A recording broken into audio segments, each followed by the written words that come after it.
in the second half, and some guys played themselves into contention. Some guys didn't. James Kaiser, one of those guys. What have you seen from him these first 2 games? Well, he's just showcased his versatility, really. He's been playing inside linebacker, been rushing a passer as a defensive end, and contributing on special teams, and he's been playing through, some nicks and beat up body. I give him a lot of credit. He's our kind of guy, and he's played himself into position to make this team. How much game planning, if any, do you do this week? Some coaches go through a mock game plan. Do you do any of that, or is it Not a lot? I mean, we're going to look at Green Bay and try and put our team on a Wednesday schedule during the regular season. This is not going to be exactly how it's going to be because we've got 90 men on our roster still, but we did show them some Packer film this morning. We did have a walkthrough preparing ourselves for Green Bay, but it's not going to be a whole lot of intense game planning. But we will see the starters play a little bit this week, and we have looked at Green Bay a little bit, yes. What has Jordy brought to the receiver room? Well, he's been a playmaker on the field. He's been a consistent, reliable target at a couple positions, and he's been a real good influence behind the scenes. We've been really, really happy with his addition to this team, and hopefully someone can step up and clearly emerge as the third receiver. Coach, what's it been like having Edgar Bennett in that same room, and what have you seen from your receivers and what they've learned from him so far? Well, Edgar's a great coach. I coached Green Bay as a receiver coach in 1992 when Edgar was drafted out of Florida State. So I go way back with him. He's a great personality. He's a very good teacher, got a lot of energy, and I think our receivers have benefited from his coaching. And I think he would agree that we need somebody to step up in that room this week. Of course, you benched a lot of key guys in that exhibition on Saturday. In the secondary, a lot of those key guys were playing. What was the design in terms of having your secondary in that game? Well, we wanted to see a little bit of Conley, obviously. He hasn't had the pads on very much in the last year, so we got him 8 or 9 snaps. He'll get a little bit more this week. Just wanted to take a look at Melvin. He did some good things against the Lions. Again, just for a couple series, 8 to 10 snaps. I want to see a little bit more of Reggie Nelson. Needed his leadership back there. Gilchrist was still out. We had a lot of young guys playing, so we wanted to have Reggie back there calling the shots. And, we held Leon Hall, obviously, because we want to see some other guys play the nickel position. In your estimation, where does the team stand at safety? You guys have been rotating a lot of guys in throughout this offseason. Well, it's very competitive. I think Eric Harris has had a good camp. I think Marcus Gilchrist has been a good player. We haven't seen him. Hopefully we get him back out here today. Reggie Nelson, certainly, and Carl Joseph give us 4 guys that have been working in the rotation, but we haven't settled on anything yet. John, are you sure what the new tackling rules are exactly and how they're enforced? It seems to be a lot of gray area in terms of interpretation by the players. I have a pretty good idea. I think they're trying to eliminate the helmet, the crown of the helmet from football. They're trying to eliminate the unnecessary blind hits where I clearly I get a run at you, you don't see me, and I lower my helmet. And we're trying to take all those hits out of football, but we've been trying to take those hits out of football since I've been in the league. They don't want the runner lowering his helmet. They don't want the tackler lowering his helmet. That's been in football forever. And it's been a bad thing, but we're trying to emphasize it. I still think it's going to be a hard thing to call. You're running full speed. I don't know which way you're going. I'm running full speed at you, and I got to bring you down. And we're both getting paid to get our jobs done. So it's going to be tough on the officials, but I think we can clean up some of the vicious hits that are uncalled for.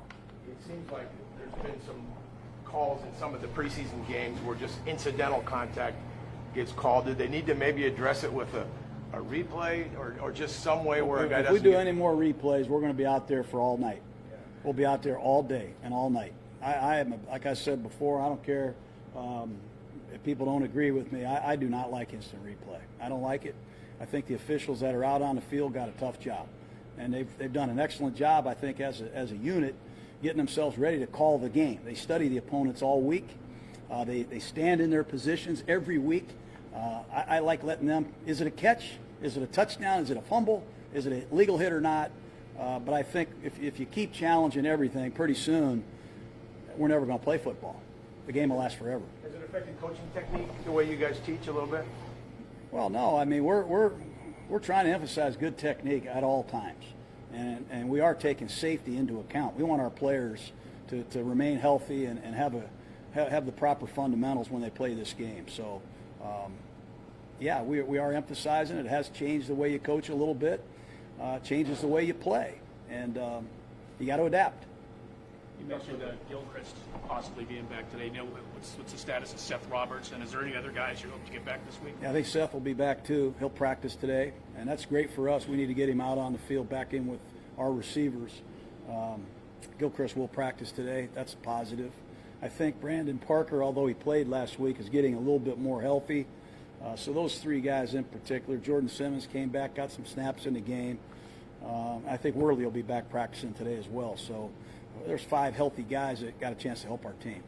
For you guys, you have your outside receivers have the ability to play the slot. It gives you that versatility. What does that do for an offense? Well, it does a lot. I think when you throw in Jared Cook, who is a joker that can play wide receiver, slot receiver, he can do a lot of things as a tight end. I think Carrier's got some of those qualities. You know, some of our running backs like Jalen Richard, DeAndre Washington can line up as a slot. You know, that's what you're looking for. You're looking to create matchups on a weekly basis, and the more positions you can play, the more you can do that. There's another man. I'm not quite sure. I haven't seen Eddie yet. Rich Bisaccia and Eddie Pinero will answer that bell shortly. We'll see. What do you need to see from one of those receivers to step up and be that third guy that you mentioned a couple of times, and who do you want to see that? Well, more consistency. Honestly, Seth's been out for now 10 days, 9-10 days. Martavis has been in and out of here. You know, it's been tough. I think just someone to come out here and string 4 or 5 really good days together and showcase their stuff, make some plays with and without the ball.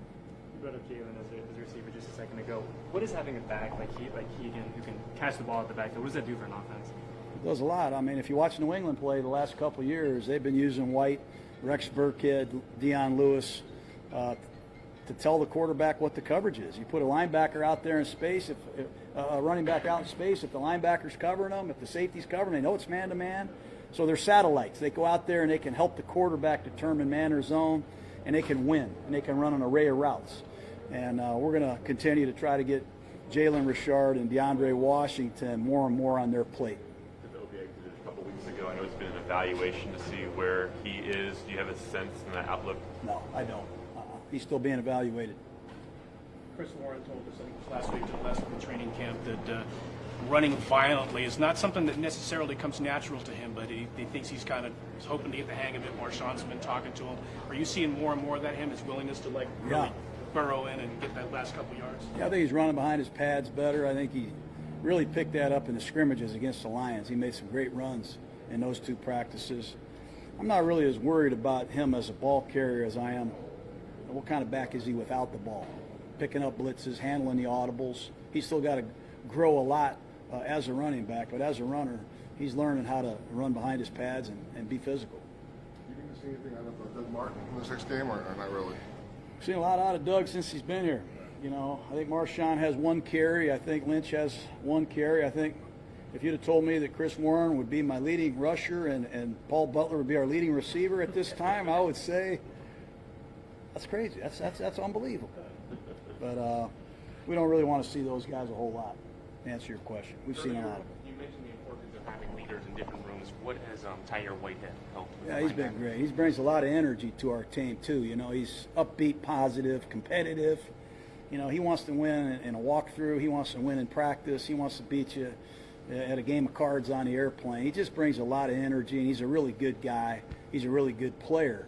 And when your best players are your hardest workers and your most energetic people, it's a good thing. So he's brought us a lot.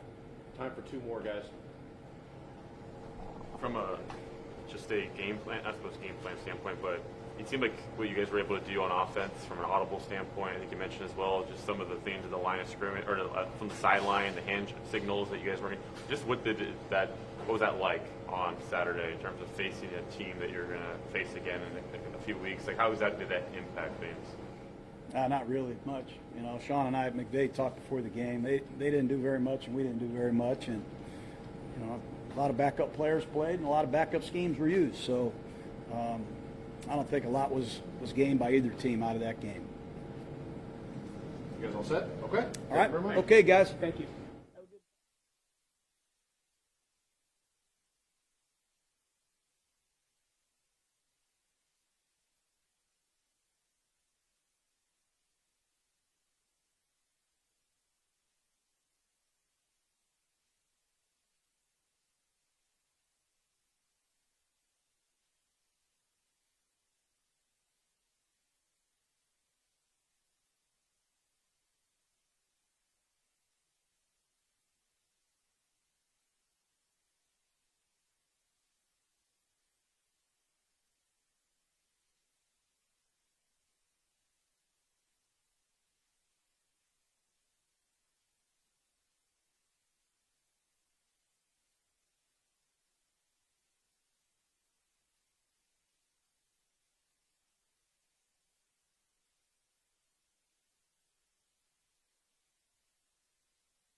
Good.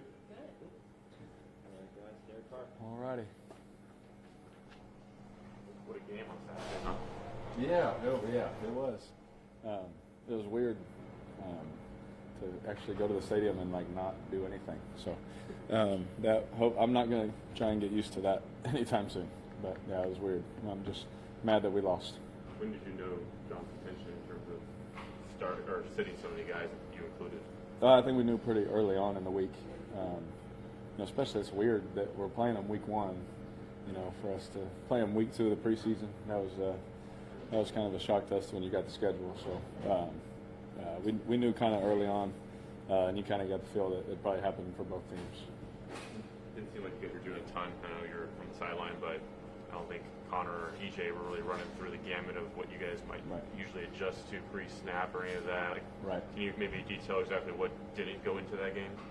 If I told you what didn't go into it, they might have all our secrets. But no, you hit it on the head. We did not, throw a lot out there. And I think we'll just continue to do that and just continue to just play football, man, until the regular season hits. When the wins and losses and those things are on coach's record, I think that's when it'll change. This is the third game coming up. Are things kind of ramp up in your mind a little bit in terms of preparation, getting ready to go, like the season's around the corner? Yeah, I think for us, it's a big part of it is making sure that our weekly schedule is routine. Because we haven't really done that yet. With the first 2 preseason games, you don't ever really prepare for them. The third one is like the mock. How do we prepare? How do we go about our week? Me figuring out my lift schedule with the new coaches. Me figuring out when Coach Gruden's going to want to meet with me, and what do I need to have ready and done by what point. It's all different. So really the biggest part of this week, obviously the game you want to go out there and win, but really the most important part is the preparation. How are we going to lay that out? How are we going to do that? And making sure that we're on top of that stuff. Derek, how does the vibe change when you get out of Napa and now you're back here? Oh, it's nice to be home. To be with the wife and kids is always better than stuck in a hotel. But I think you just get more into the game mode.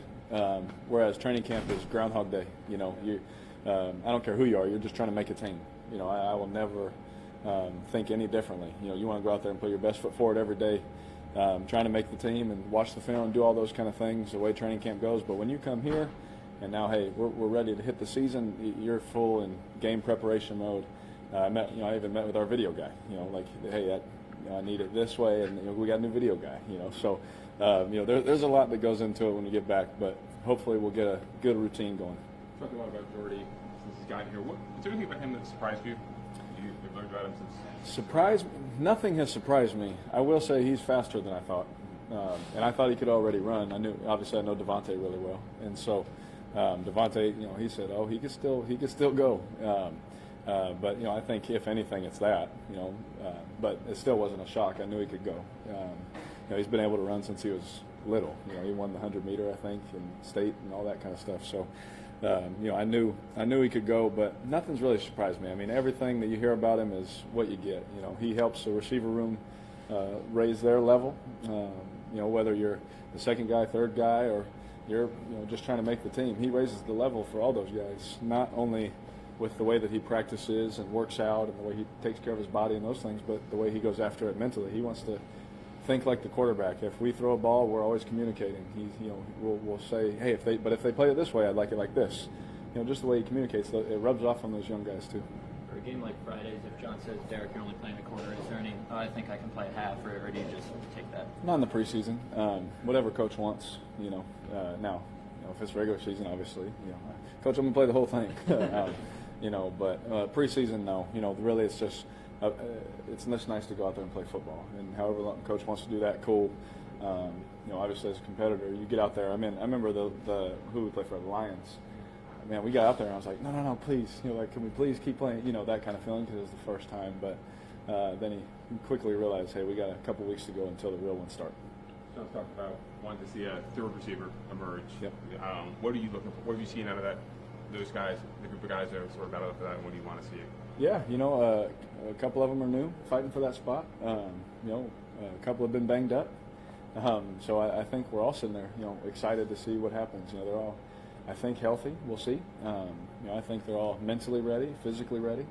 And hopefully come game time we can sit there and we can evaluate that spot, because obviously it's important when you have guys like Martavis or Coop or Jordy on the outside. You got Jared on the inside. Well, someone's going to get a good matchup hopefully on the other side in the slot, so or wherever we put them. So we got to figure that out, and it'll be exciting. I'm just excited to watch how that goes this week, preparation-wise and in the game.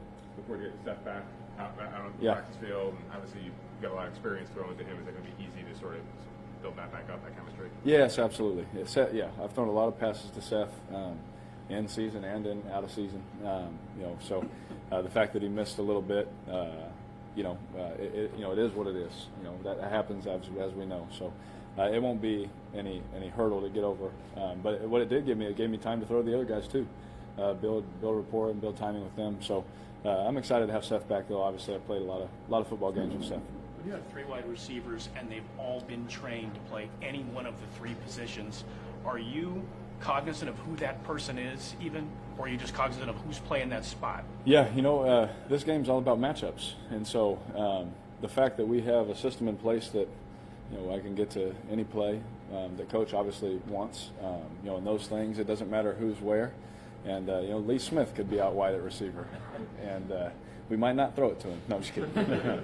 No, the way it's set up is for everyone to just play any spot, and so that way it makes it. Honestly, he does it that way to make it easier on the quarterback. Now, hey, if you get this look versus this, get to this, and they all have to know what to do.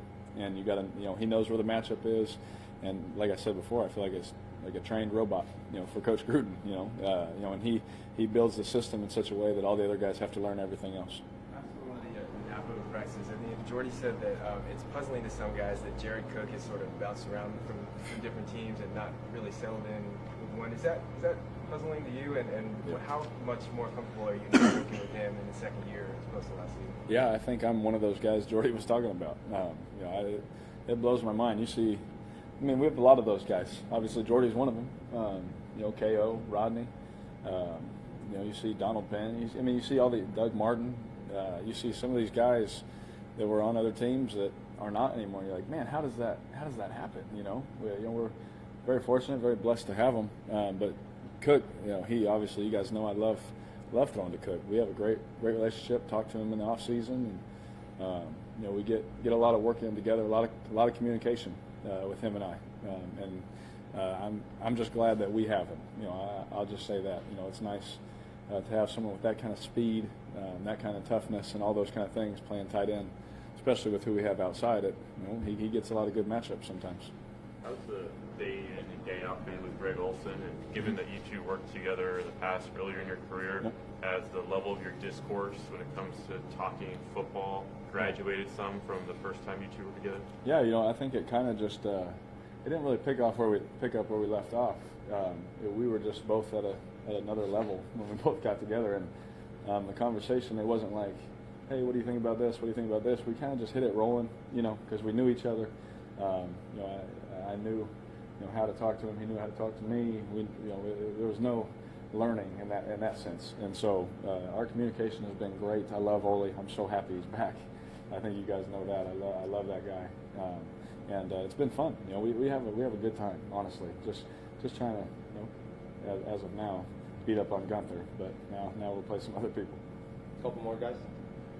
Come back to the receivers. Griff Whalen made that catch the other day. Yes. What have you seen? Is he now on the radar, you think? Is he kind of been playing himself into a spot where he's on the brink of making this roster? I would think so. Obviously, he ran some really good routes. Not even just that play. Obviously, we saw the catch. Amazing catch. Amazing route.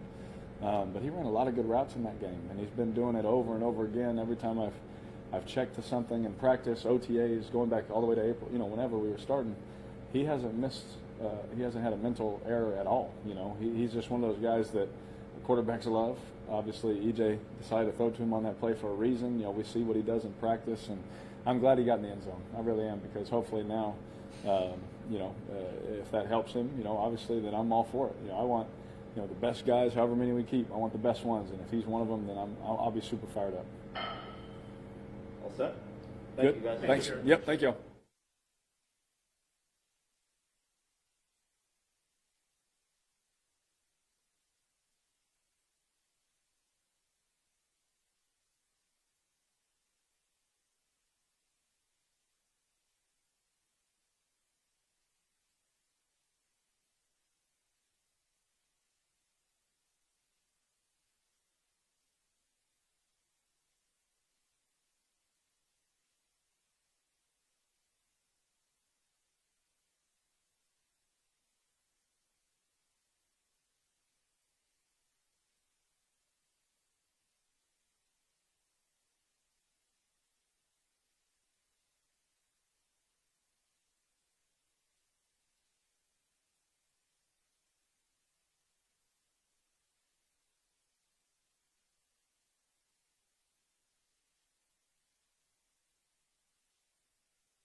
Questions for Jordy, everyone? Just the obvious one this week. What do you think it'll be like emotionally on Friday? Emotionally, it won't be a problem. It'll be fun to see those guys, not only the players, but trainers, equipment staff, weight staff, all those guys that I was with for 10 years. Those are the guys you miss that you see day to day, and that you don't get to talk to as much as you're used to. So it'll be fun to see them, it's kind of enjoyable. That's a preseason game, so we can have some fun and get in and get out. Is there some trash talk you think on the field for you, or are you more? Probably not. If it is, it's gonna be all jokes. So they definitely, the guys know who the type of guy I am, and I mean, there's nothing. There won't be any of that. Are you much of a trash talker in general? No. Coach Gruden came back here. One of the things he said was like, God, there's still people on the support staff and stuff that I've known all these years. I mean, you were at Green Bay 10 years. Are there a lot of those guys Yeah. there too? I think everyone but whoever came in as a new coaching staff. So, like I said, that'll be the cool thing. And, I mean, that's even the same thing when I go back to K-State. A lot of the same staff there. So those are the people that are there day in and day out that are grinding away and doing a lot of things for us behind the scenes that don't get any of the credit. So they're the ones that you enjoy talking to and catching up with. How much have you talked to Aaron Rodgers since he's been there, and what do you think it'll be like just seeing him on the other side? I've talked to him a couple times, seen him a couple times. Obviously staying in contact, but him and all the other guys will be good to see him pre-game and obviously post-game. You spent so many years in the place when it changed. How long did it take you to feel like part of the Raiders? That it was natural you were here as opposed to? Not as long as I thought it was going to be. I can't give you a day or two or whatever it is, but and I don't know if that's because of the whole changeover on the coaching staff too. I mean, there's a lot of new faces that came in at the same time, so that might have made it easier. But honestly, once we got into football, it felt natural, it felt normal, and just we got here on the practice field. It's football again. How much having Edgar here help that process for you? As one less person, I had to figure out who he was. So I've known him for 10 years or 11 now, and so obviously know what his expectations are and the way he coaches and the way he demands and what he demands from his receivers. So that was a big reason why. The season starts 3 weeks from today. You guys are back here in Alameda. Your first practice here since June. What do you need to accomplish just personally just to get into a rhythm going into this season? Same thing I've been accomplishing the last 2 weeks. Continue getting a chemistry with Derek. Continue to get in shape. Everything that you can slowly just build towards the season.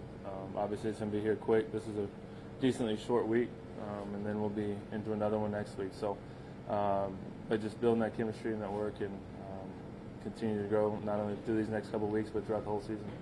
Just a quick question about one of the rules. The rules were usually set up to protect receivers, but now there's a rule that you could actually be penalized if you drop your head into somebody. Has that changed how you approach things at all? No, because I don't think I naturally do that. So it's nothing I've worried about. Obviously, we'll see once live action comes, but nothing I've really given up too much thought for. Players a little bit gray in terms of what is a penalty and what isn't a penalty these days? I think everyone knows the answer to that one, as you've seen reactions over the last 2 weeks. And I don't know if it's just players confused or possibly officials as well. So it's one of those things that hopefully they're over the top these 4 preseason games and it'll dial down. But we understand it's for player safety, but there's a fine line that we gotta walk, I guess. As Green Bay was so important to you, aside from the people there that many of them you'll see this week, anything that you miss the most just about that town? And just the people, not only the ones with the football, with the Packers organization, but our friends that we made out the field away from football, our neighbors, and all that stuff. So again, I think that's what makes a community, that makes you enjoy a place that you've been in 10 years, or the people that you surround yourself with. And I mean, we're still in contact with them. We're still great friends, and we'll always be in contact with them. So, but yeah, I mean, you always miss people whenever you leave a place, no matter where you were. John said he still wants to see a number 3 receiver emerge behind you and Amari. What have you seen just from the cluster of guys who are contending for that spot? Some good, and probably just inconsistency, I guess. Because I don't want to say bad, but just the ups and downs, which is honestly typical of training camp. Every year I've been a part of it. Guys come out of the blocks fast, and then slow down, or come out slow but then pick it up. You have the injuries that people have to deal with. So I think the main thing is just being consistent. Whoever it's going to be, that you can become reliable. As a veteran voice, what's your role in that room just to work with those guys through those inconsistency stretches? Yeah, just keep reminding them after practice or meetings or whatever, you can't ride the roller coaster for as much as we practice in training camp. You're going to have good days, you're going to have bad days, you're going to have good routes, you're going to have bad routes. Our defense, as people say, gets paid too, so they're going to get you every once in a while, but you just got to continue to, watch yourself on film, improve off a good play, improve off a bad play, continue the grind, and make sure you leave it out on the field. Because at the end of the day, if you do that, it might not be the result you want, but you'll be you'll be comfortable with it because you know what you took care of what you could control.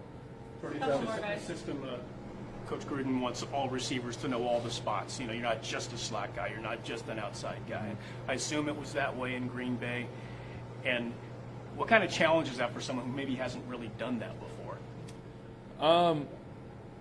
I think I've always as I learned the playbook, has always learned about the concepts of everything. Because like you said, you can easily get moved around based off formations, and you obviously don't ever know who might go down or who needs a rest or whatever. So as a young guy, to me, is always best in all positions, so you're ready to go. It gives you more opportunities to get on the field if you play 3 positions instead of just one. But I think to me, learning it as a whole is an easier way to learn a playbook than learning just memorizing one position. So that's always how I've approached it, and most of the guys I've been around approach it the same way. Is there anybody in that receiver group that maybe you didn't know a lot about coming in that's kind of jumped out at you? Yeah, everyone but Amari. Is it tough, Jordy, at all to find your own way here as a new guy, but also be counted on as that veteran guy? Absolutely, especially early on when it's hard for me to really teach much of the offense because I didn't know it. I was still learning it and still trying to figure out what the coaches wanted as a whole and how they wanted things ran certain ways or whatnot. So once I started feeling that out, now and through training camp, I've been able to have more conversation with guys and really get into the fine details on it of maybe some suggestions or ways to try different things to help them create more separation, which is what we're all trying to get at the end of the day. Good, guys. All right. Thank you. Appreciate it.